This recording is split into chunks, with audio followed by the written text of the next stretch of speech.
Are you ready for round 18 of the AFL? Well, I know I am, and I'm ready to get tipping. But first, as always, we've got to look at the previous round and how we did. And it felt like it was a pretty good one, and there were results that I probably should have got right, but I didn't. So let's look at it. North versus Western Bulldogs. Well, pretty accurate. I did Dogs to win by 40. They won by 49. I think fairly predictable. Western Bulldogs have been performing pretty well, and this is kind of, as the table suggests, what would happen. North, obviously, with 85 points. It was a game where, actually, some weeks that would be enough for a win. Unfortunately, this was quite a high-scoring round for certain teams, and it was actually the top 9 versus the bottom 9, and I'll get into a good fact in a minute. So 1.5 points for a close result. Good start. The next game was Carlton versus Collingwood. And, well, I was being quite polite to Carlton, only saying Pies would win by 36. They won by 56. Carlton got annihilated, and Carlton are definitely out of the top 8 race. It is getting very, very difficult for certain teams now to try and make the top 8. So, yeah, games are running out. 1 point for the win. The next game was West Coast versus Giants, and I got it 9 points off. A close score, a solid performance again by Giants. 50 points I did. They won by 59. West Coast stay bottom of the table, where they will continue to be until the end of the season. They will get rewarded for doing crap, though, with their draft picks. 1.5 points. This is where I sort of slipped up. I tipped Essendon. I just felt Gold Coast were potentially on the down coming to the end of the season. But unfortunately for me, Essendon did not produce a result, and Gold Coast got that victory. And so I get absolutely nothing. They won by 41 points. As I said, I think almost all winning teams were over 100 points. So nothing for me. Next game was Cats versus Richmond, and I did them to win by 80. They won by 72, so there were some big results here. A close score again. I didn't expect anything less from Geelong. A solid performance. That pushes them into 4th spot, joint with 3 teams, Crows and Hawthorn. 1.5 points for me. I will take that all day long. Next one, I did Port to win this one. I know it was at the Gabba, but I still don't think the Gabba has been that fortress necessarily for Lions. Port, I just felt they could do something. Unfortunately, they didn't. I did Port to win by 10, thinking it may be a close one. Yeah, I was certainly in the wrong side of picking here because Lions won by 28, so I get absolutely nothing. Annoying. Next game, though, Saints versus Hawthorn. I thought Hawthorn could have done better. Saints kept it to 20. I did Hawthorn to win by 50. But the result is still the same. A win for Hawthorn, putting them into 5th place. And 1 point for me. Then, the fact for you.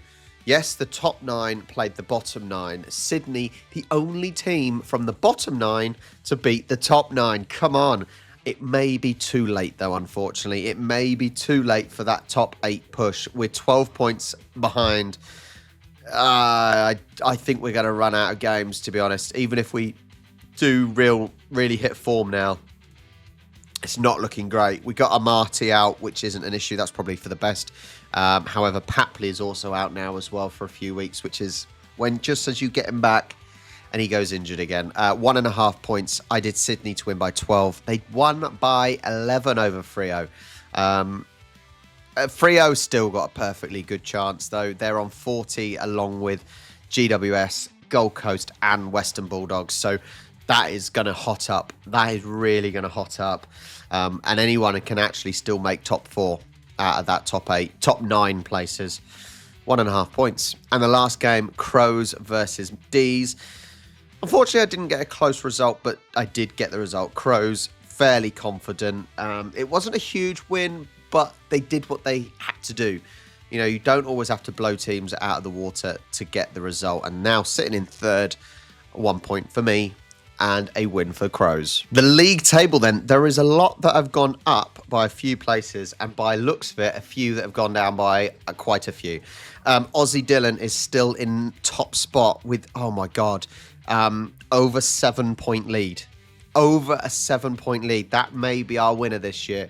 DJD in second with Jaden Saint, up 2 into third. Vam H up 2 into fourth. Hazard up 2 to 5th.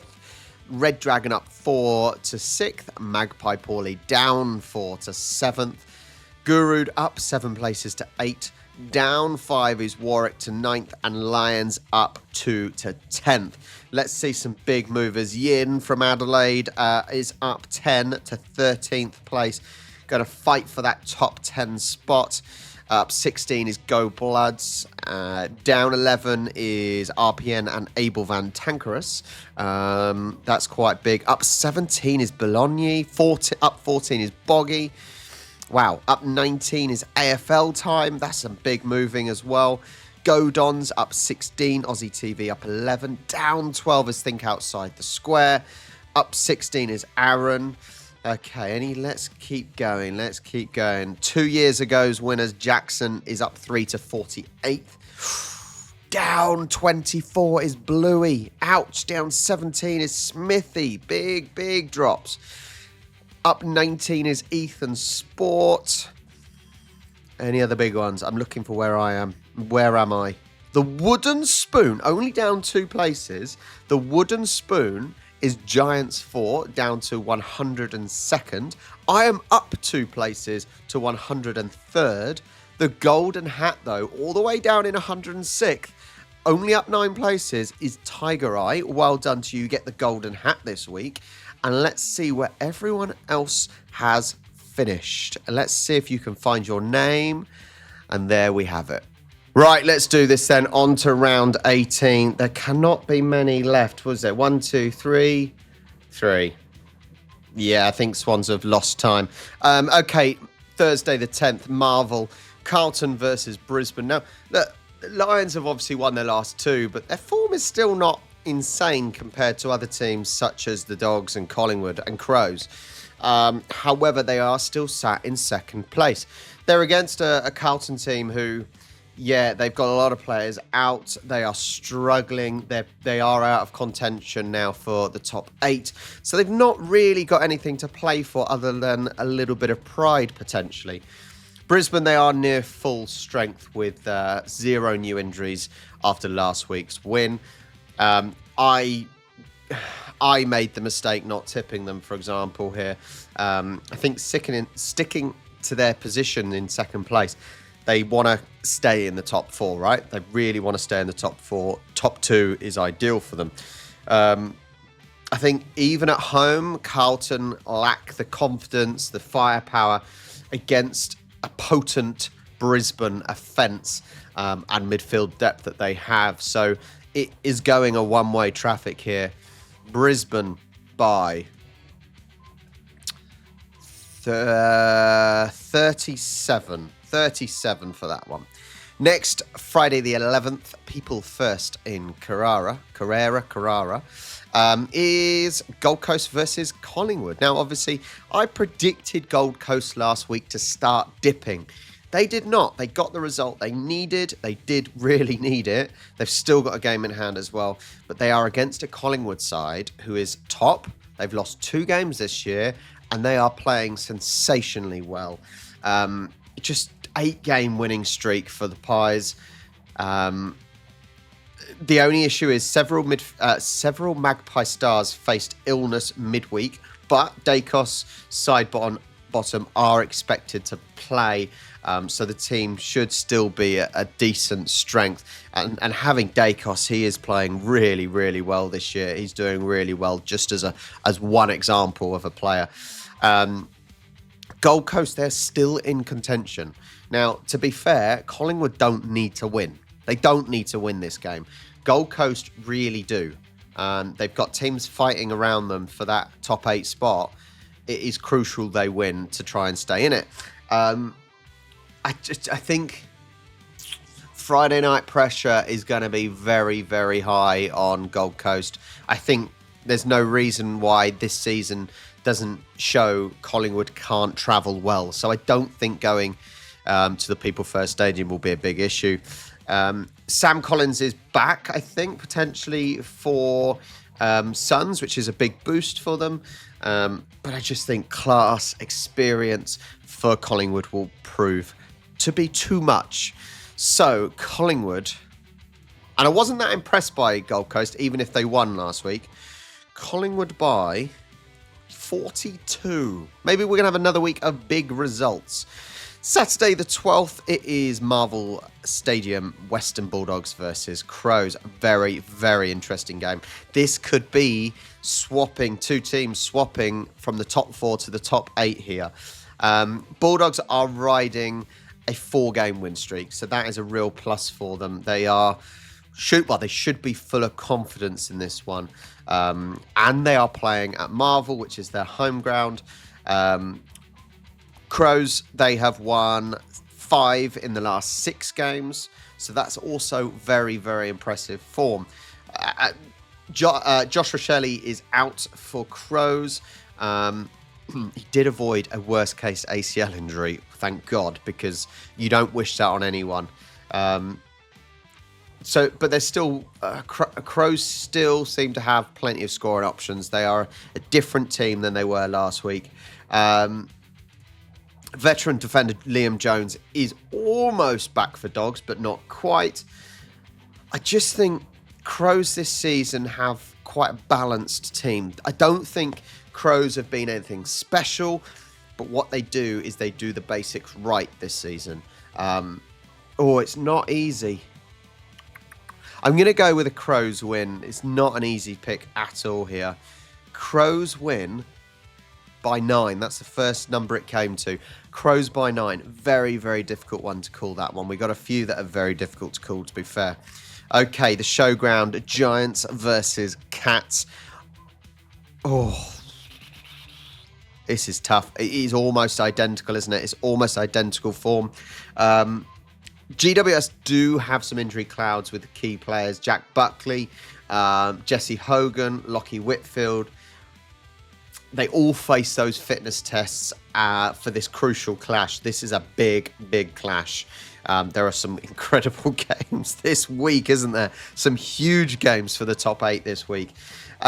Giants, they did get Ruckman, Kieran Biggs back last week and might regain a veteran Coniglio, which is a huge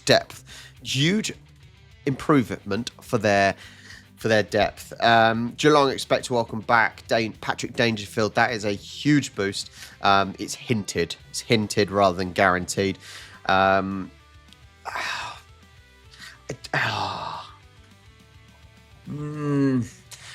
think the forward lineup of Cats is scary. Cameron, Tom Hawkins, that's scary. Yeah, that is scary. Finals experience as well. It's a really difficult one, but I just think possibly a slightly undermanned defence for Giants may cost them. Cats to win by 20. Cats to win by 20. They should provide a slightly tougher test for Cats than what they had last week. Next, MCG. Richmond versus Essendon. Both teams awful. Richmond slightly worse, but not by loads. Essendon should win this on paper, right? They didn't lose by a ridiculous amount, unlike all the other bottom teams, bar Swans. I think that sums it up, doesn't it? Richmond are down and out. They really are down and out. That 17th place is guaranteed for them. They're not going to go higher, not going to go lower. I think injury crisis for Essendon, it's difficult. I think, but even an undermanned Bombers side is still looking stronger as a core group than a Richmond side who are simply a mess. I don't even think I need to go much more into this, but they are out of it, aren't they? They are gone. Essendon to win here by 27. It's almost what the first number is. Okay, Optus, Freo versus Hawthorn, a good one here. Freo obviously lost last week. that, it's Freo and up with the title shots, with the top 8 spots here. One team will miss out. Could be Freo, Giants, Gold Coast, Western Bulldogs. Man. Hawthorn, they are in that top 4 kind of target now with 44 points, along with Adelaide and Geelong. Freo, this is needed, isn't it? They can't really afford to lose. Hawks are pretty healthy. There's no real issues there. Jack Scrimshaw is also looking to come back as well. Sorry, this is just difficult, really difficult. I think we've already experienced Hawthorn are very good against teams below them. They've sort of struggled potentially against teams above them. That is the logic I am going. I know they are over at Optus, but I think they've got a balance of youth and experience that should just get them across the line. Hawthorn by 6. Oh, that's a difficult one. That's a really difficult one this week. Next up, Sunday the 13th, MCG is the D's versus North. Wow. I think Melbourne did put quite an admirable fight up against opposition last week, which was nice to see. However, it was not enough. They could potentially rebound a little bit. I say rebound. They've lost 5 in a row. Have a slight rebound against North at the MCG.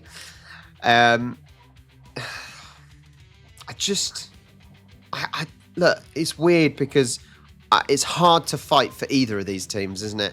It is so difficult.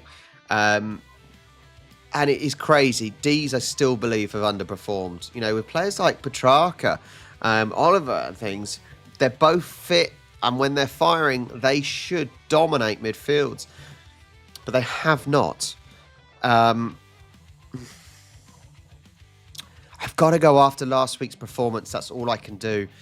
D's to win. D's to win by 18.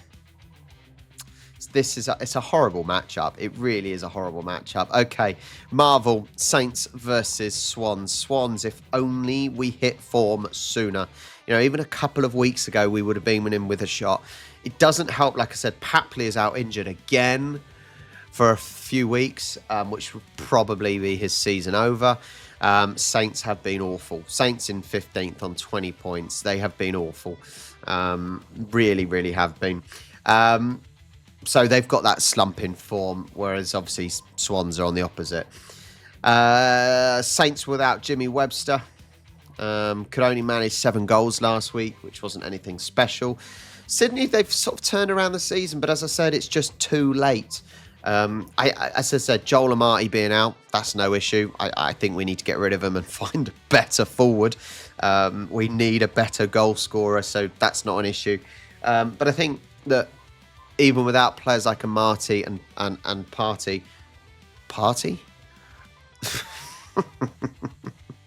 Oh, God. Papley.